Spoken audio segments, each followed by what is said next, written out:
हा सारंग काय साधा नाहीये, एक नंबरचा खोटारडा आहे. मगाशी तर दादांची काळजी दाखवत होता, म्हणत होता की मी जाऊन दादांना शोधून आणीन, माझ्यावर विश्वास वगैरे दाखवा म्हणून. आता गेला लगेच मुक्ताकडे.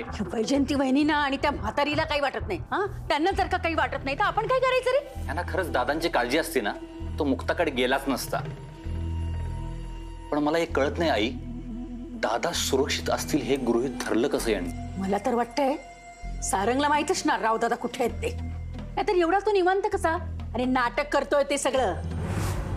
तसंच असणार आहे, नाहीतर घरात एवढं टेन्शन असताना बायकोच्या पदराखाली जाऊन झोपला नसता. युवराज,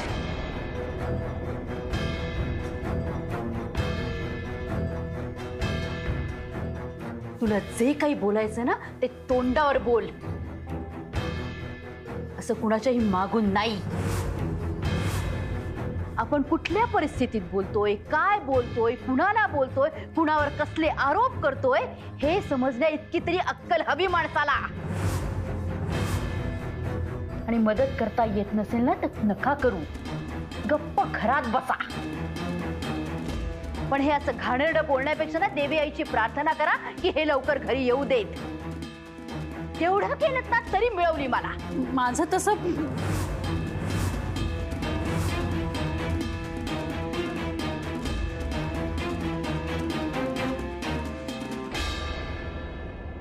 इथे दुखतंय? नाही. इथे दुखतंय ना? नाही म्हणजे थोडंसं दुखतंय. मुक्ता तू सरळ सरळ खोटं बोलतेस. तुझ्या चेहऱ्यावर दिसतंय ते. नाही, मी कायला खोटं बोलू? माव दुखणं मला कळतंय ना. अच्छा, तुझं दुखणं तुला कळतंय, मग हे जर लपवलंस ना तर हे अजून जास्त होईल, हे लक्षात घे. हे बघा, मलाही तेच वाटतंय, तुम्ही ना त्रास लपवून ठेवण्याचा प्रयत्न करताय. अहो नाही, असं काही नाहीये. हे बघा ना, माझी बोट पण हलतायत आणि हे मनगट पण हलतंय. हो, म्हणजे थोडी प्रगती आहे, पण हात पूर्णपणे बरा झालाय असं नाहीये ना. आणि मी तुम्हाला मागेही सांगितलं आणि आताही तेच सांगतोय की यात खूप रिस्क आहे हो, आणि या क्षणी स्पर्धेत भाग घेणं अतिशय धोक्याचं आहे हो. आणि तरीही तुम्ही आता एवढ्या हट्टाने स्पर्धेत भाग घेतला आणि संबळ वाजवला तर त्याचे जे काही हातावरती परिणाम होतील ते मला असं वाटतं की आयुष्यभर दिसतील. मुक्ता, अगं ते एवढं तळमळीने सांगतात तर कशाला विषयाची परीक्षा घ्यायची? अहो बोलून बोलून माझ्या तोंडाला फेस आला पण ही पोरगी ऐकतच नाही ना. नाही नाही, ही असं ऐकणार नाही. मुक्ता, मी तुला स्पर्धेला घेऊनच जाणार नाही. अहो असं काय करताय? हो, हिरकणीनी जर कडा उंच आहे, उतरायला धोका आहे म्हणून कच खाल्ली असती तर ती तिच्या बाळापर्यंत पोहोचू शकली असती का? डॉक्टर, ही स्पर्धा आहे ना, माझ्यासाठी बाळ आहे आणि मला तिथपर्यंत काय करून पोचायचंय म्हणजे पोचायचंय. आणि तुम्ही जर मला मुंबईला घेऊन जाणार नसाल ना तर मी एसटी न जाईन.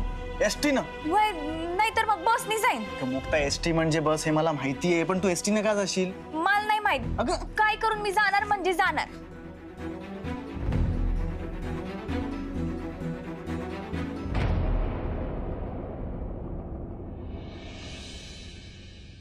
आई, मला काय वाटतं की आपण मुक्ताला दादांबद्दल सगळं खरं खरं सांगून टाकूया. म्हणजे तिनं रावसाहेबाचं टेन्शन बी घ्यायचं आणि स्पर्धा गेल्याचं दुःख संकट घेऊन फिरायचं. ह्यो कुठला तोडगा आहे? हो पण आई चुकीच वागते ती, वेडेपण आहे हा. ह्यो येडेपणा नाही अगं, एका सच्च्या कलाकाराची जिद आहे. बघा आजी, मला सगळं समजतंय, पण तुम्ही सगळे विचार करा ना. मुक्ता जर स्पर्धेला जाणार असेल तर तिच्यासोबत मला जाणं भाग आहे. आणि जोपर्यंत दादा घरी येत नाहीत ते ठीक आहेत की नाही याची मला 100% खात्री होत नाही ना, तोपर्यंत मी हे घर सोडून नाही जाऊ शकत. आणि समजा मी ठरवलं की मी मुक्तासोबत जात नाही तर ती अण्णांसोबत जाईल आणि तिचं असं म्हणणं आहे की मी बसनी जाते. म्हणजे तुम्हीच विचार करा, तिच्या हाताला एवढं लागलंय, बसमध्ये तिला किती त्रास होईल. खरं ना, अशा परिस्थितीत आपण सगळे तिच्या बरोबर असायला हवं होतो. आपण ताकद द्यायला हवी होती तिला. परिस्थिती जशी आहे ना, तेव्हा पण सतत परीक्षा बघतोय आपली.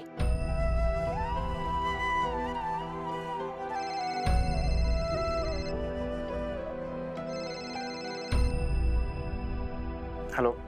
काळजी करू नको सारंग, मी आहे, सुखरूप आहे, मी घरी येतोय.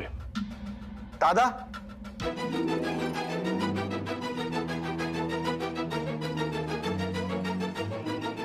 दादांचा फोन, दादांचा. सारे सारे स्पीकरवर ठेव, त्याचा आवाज तरी ऐकू दे रे जरा. हॅलो. अहो दादा कसे आहात तुम्ही आणि कुठे आहात? अहो किती शोधतोय तुम्हाला. होय, अहो सगळ्यांना खूप काळजी वाटतेय. मला कळतंय तुम्ही माझी काळजी करताय. मी आल्यानंतर इथे काय काय घडलं ते सगळं सविस्तर सांगतो. हं? नका काळजी करू. पण घरी कधी येणार आहात तुम्ही? हो येतोय, लवकरच येतोय. हं? हो दादा, बाय.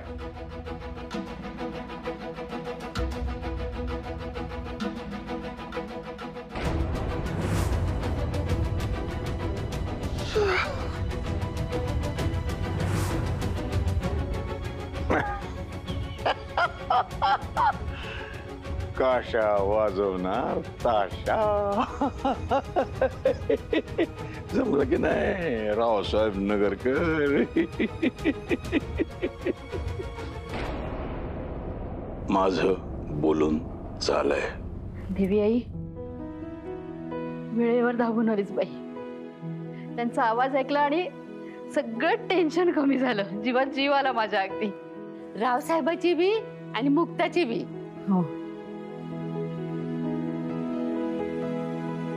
अरे हो, म्हणजे आता आपण सगळेजण मुक्त सोबत तिच्या स्पर्धेला जाऊ शकतो. नाही नको, म्हणजे मला असं वाटतंय, म्हणजे हे बोललेत आपल्याशी खरे, पण अजून ते घरी आलेले नाहीयेत. त्यामुळे आपण सगळे नको जाऊया तिथे. तुम्ही थांबा भाऊजी घरी. हा ठीक आहे, पण निदान तिला भेटून तरी यायचं का? चालतंय की, आपण जायलाच पाहिजे. तिला जाऊन तिथं मोठा आधार देऊ. आणि रावसाहेबाचा फोन आला, ह्यो बी मोठा चांगला शकून आहे की. हा जाऊया आपण आणि तिला चांगला मोठा आधार देऊया. आई, अगं मी काय म्हणतो, आपण खरंच मुक्ताला स्पर्धेत भाग घेऊ द्यायचा का? अगं तिचा हात. ते तिथे गेल्यावर बघू. तू उगाच मध्ये खुसपट काढू नको. हा, देवी आईच्या श्रद्धेवर आणि मुक्ताच्या जिद्दीवर विश्वास ठेव. समद चांगलं होईल बघ. हे बघ आजी, मला सगळं मान्य आणि मी खरंच कसलं खुसपट काढत नाहीये. असो ठीक आहे, मी मुक्ताला फोन करून सांगतो. मला तर ना, मी त्याला कधी भेटेल असं झालंय. हॅलो मुक्ता, ऐक ना. अगं आई, आजी, भाऊ, काका आम्ही सगळे तुला भेटायला तिथे येतोय.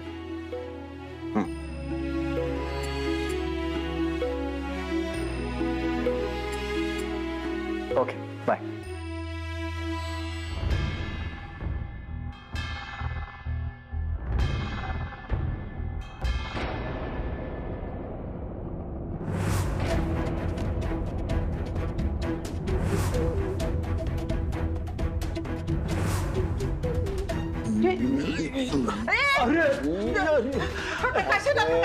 आयुष्य गेलं माझं वाट्याला फिरवण्यात. आता भडकन पिळवी नाही जाऊ का त्या होऊन जाईल, कळत नाही. अरे काशा, वस्तारा घेऊन मी तुला मारायला नव्हतो आलो. मग काय गाडी करायला आलता? अरे हो काय? अरे बाबा दाढी काढल्याशिवाय काशाचा रावसाहेब कसा होणार? म्हणजे रावसाहेब व्हायचं तर दाढी काढावीच लागणार. पण माझी दाढी भादरणार कोण? तू नाही करायचं, जा गप तू. दाढी काढणार कारागीर घेऊन ये. कारागीर कसा आणणार काशा?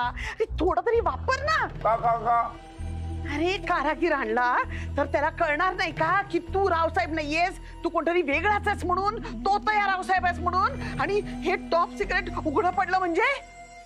अरे बाबा, आपलं भांड फुटेल, मग काय आपला सगळा विषय संपला. म्हणून हे सगळं आहे ना, ह्याची जबाबदारी मी घेतलीये. कळलं का?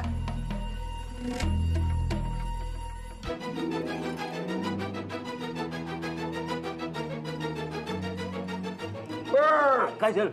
एक गोष्ट लक्षात ठेव, कापताना मला जर का कातर लागली आणि रघुटाचा एक थेंब जरी आला की नाही, तर मग मी वाईट आहे तुझ्या लई. तुझा कान कापणार, एक थेंब एक कान कापणार, दोन थेंब आले दोन्हीकडचे कान कापणार. आणि आणि आणि 3 थेंब बसले तर तुझं नाक कापून तुला शूरपण खाप बनवणार. हो जरा सावकाश हा. नाही तुमचे 2 कान गेले तरी चालतील. नाही म्हणजे माझं एक नाक तुमच्या हातात आहे हो. एकच नाक आहे. हो थांब. काय डेमिटबाई आहे? आणि तू जरा गप्पा बस ग. आधीच माझा हात थरथरतोय. माझं नाक जमेल ना तुम्हाला? तू तोंड बंद कर तेव्हा जमेल.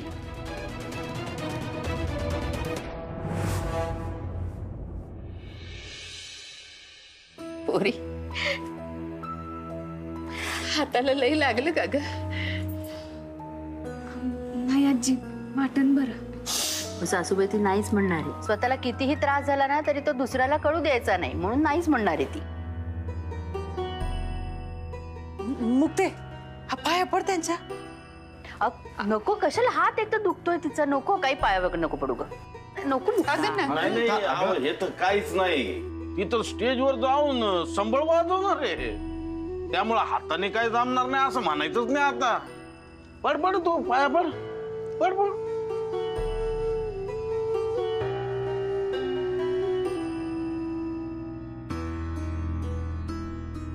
मुक्ता अगं तुला भेटण्यासाठी आम्ही सगळेजण किती तरसलो होतो. आता काय सांगू तुला. पण मुक्ता तुझा हात हे कसं वाजवणार आहेस तू?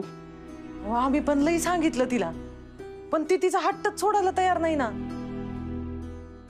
जो हट्टच तिची जिद्द आहे आणि ही जिद्दच तिला लढायची ताकद देणार आहे. आणि या लढवया कलाकारांचा वारसा सांगणाऱ्या या महाराष्ट्राच्या भूमीत जन्म घेतलाय तिनं. तापानं फणफणलेला असताना सुद्धा घरातला नुकताच जवळचा माणूस गेलाय हे माहित असून बी रंगमंच न सोडणारे कलाकार ह्याच मातीत जन्माला आलेले आहेत. अगं इतकंच काय, मोडलेला पाय घेऊन अदाकारी करणारे, 9 महिन्याचं वाढलेलं पोट घेऊन नाचणाऱ्या बाया बी ह्या महाराष्ट्राच्या भूमीतच जन्माला आलेल्या आहेत. लई ताकद असती या मंचात. तू निस्ती मंचावर उभी राहिलीस की तुझं दुखणं तू समजा विसरून जाशील. आज या स्पर्धेत तू संबळ वाजवून त्या थोर कलावंताच्या दिंडीत सामील होऊन तुझ्या कर्तृत्वाची पताका अशी नाचवणार आहेस. लाव झेंडा. आजी, तुम्ही पण त्याच दिंडीतले महान कलाकार आहात. तुमचा आशीर्वाद आहे ना, हीच माही ताकद आहे. तुमच्या बोलण्यानं लई हुरूप आला. नाही, फक्त आमचे आशीर्वाद असून काही उपयोगाचं नाही. देवी आईचे पण आशीर्वाद हवेत ना. आपण सगळ्यांनी नमस्कार करूया तिला आणि मुक्तासाठी आशीर्वाद मागूया तिच्याकडे. आणि संबळाची पण पूजा करून घेऊ. हो. ना कोणाची नजर लागू देऊ नको माया लेकीला. चला आपला संबळ पण निघायला तयार झाला. राव तुम्ही शिंदे घराण्याची शान आहे बरं का. तेव्हा तिथं स्पर्धेला एकदा मुक्ताच्या गाळ्यात पडलात की द्या रान पेटवून. वा वा वा. खर तर आम्हाला पण तिकडे यायची इच्छा होती स्पर्धेसाठी. पण अहो भाऊ काका, अहो असं काय करताय? कार तर आणलीच आहे ना आपण. तुम्ही पण चला ना आमच्या सोबत.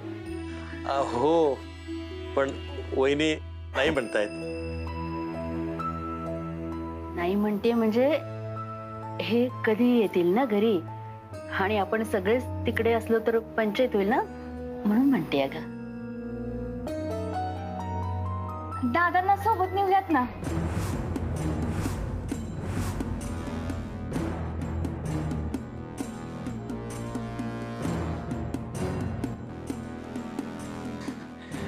मुक्ता म्हणजे बरोबर म्हणतेस, बरोबर आहे तुझं. मलाही तेच वाटत होतं की दादा पण त्यांनाही यावंसं वाटलंच असतं. बट तुला माहिती आहे ना ग, सध्या बिझनेसमध्ये खूप अपडाऊन्स झालेत. सो त्यांना यायचं होतं, त्यांची खूप इच्छा होती. बट सध्या ते खूप टेन्शनमध्ये आहेत का, सो म्हणून ते नाही होऊ शकत. आणि मुक्ता आपल्याला वाजवता येईल की नाही हे डोक्यात घेऊच नगस.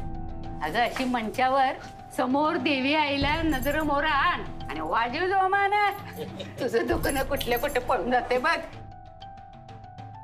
बर चला, गाडी चकचकीत करून तयार आहे बघा. हा, उशीर होत असेल ना तुम्हाला. आणि बर का, मी घराचं राखण करायला घरीच थांबतो. हा, वा जावई बापू, हा घरची जिम्मेदारी घ्यायला शिकलात की.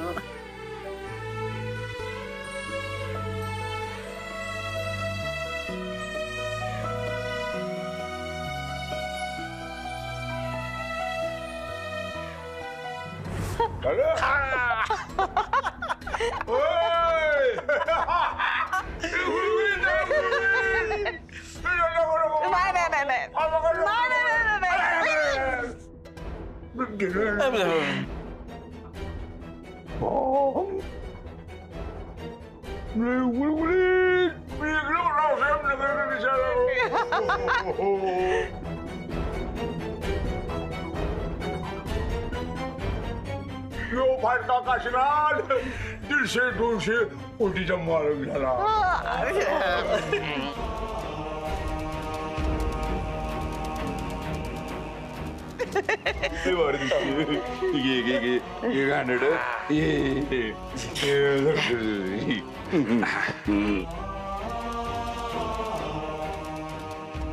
बोलून झाले. नाव नाही, माझं बोलून झालंय. माझं बोलून झालंय.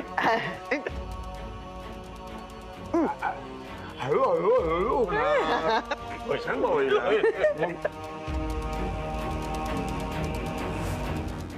गुणाची ग बाई माझी जिंकून ये. चला मग आता निघायचं का? हो निघूया. औषधं घेतली ना पण तिची? बरे. आणि तिकडे पोचलात की मला फोन करून कळव. लगेच मेसेज कर, नाही तर फोन कर, काही काळजी करू नको. आणि नीट जा. तू पण नीट जा आणि पोहोचून मला मेसेज कर. चला निघूया. जरा निघायच्या आधी देवी आईची आठवण केली बरी, नाही का? आई राजा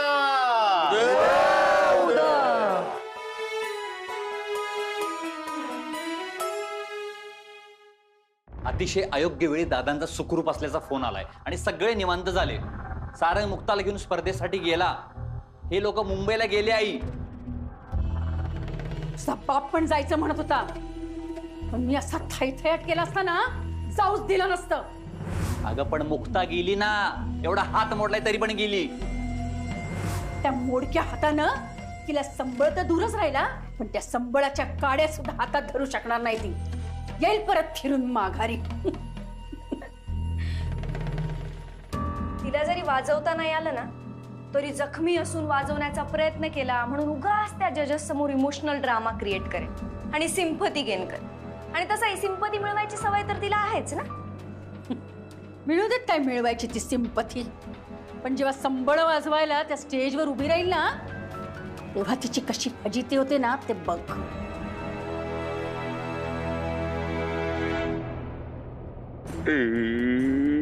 डिंक टिका डिंक टिका डिंक टिका डिंक टिका. अशा बस झाली तुझी नाटकं. आता सोड मला. मी तुला फार भयंकर मागात पडेल ना, तुला मी आधीच सांगून ठेवतोय. डिंक टिका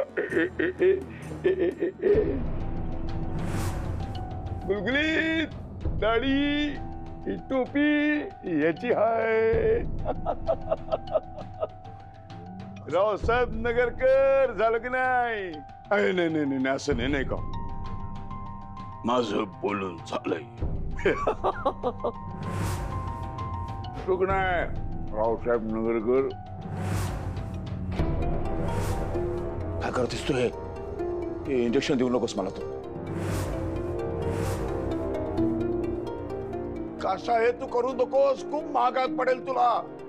बाळाला डॉक्टरने सांगितले पोलिओचा डोस द्यायला. द्यायला पाहिजे की नाही? नाहीतर माझा डोळा पडशील. हो देऊन टाकतो. हा काय नाही, चूक होते चूक एवढेच होते बघा. आता नाही इंजेक्शन नाही. कशा काय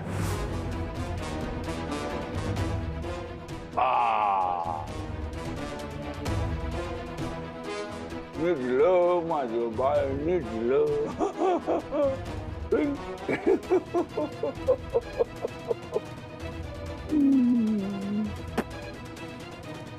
येतो आता. ध्यान ठेव. गप्पा बिप्पा मार, कळलं का? मी असा दिसायचो डाळीमध्ये. मी पहिलाच बघितलं.